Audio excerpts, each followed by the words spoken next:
Здраво, деца! Слушнете го денешниот возбудлив расказ.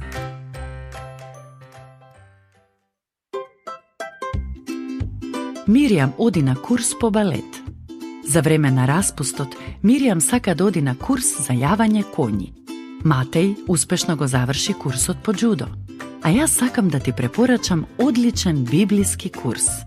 Многу е добар и нема да те чини ништо. Ке најдеш загадки, можеш да одговараш на квиз прашања и да откриваш тајни кодови. И истовремено ке научиш многу за Бог и за себе. Сакам да учествувам. Каде можам да го најдам овој библиски курс? Пиши ми и ќе ти кажам. Со нетрпение го очекувам твоето писмо.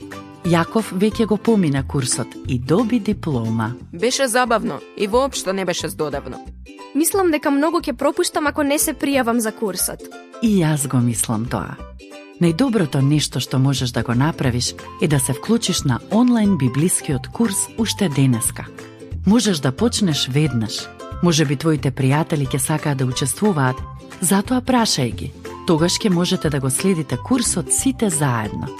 Знаеш ли кој знаел многу за Библијата кога имал само 12 години? Па дури и возрастните биле воодушевени. Биле воодушевени од неговите прашања, како и од одговорите што ги дал. Тоа се случило во храмот во Ерусалим пред околу 2000 години. Па, кој бил тоа? Можеби можеш да го погодиш неговото име. Тоа бил Исус, Божиот Син. Преку библискиот курс можеш подобро да го запознаеш Него и Неговото Слово.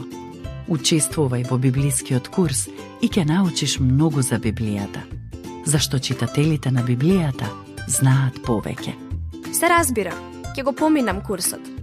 А ти? Со нетрпение те очекуваме да се јавиш. Ако сакате да ги поканите децата да учествуваат и да се вклучат во библиски курс, ние ќе ви обезбедиме линк за онлайн библиски курс на македонски јазик. До следното слушање. Ако сакаш да не контактираш или ако имаш прашање, пиши ни на radio7kids@gmail.com. Чао!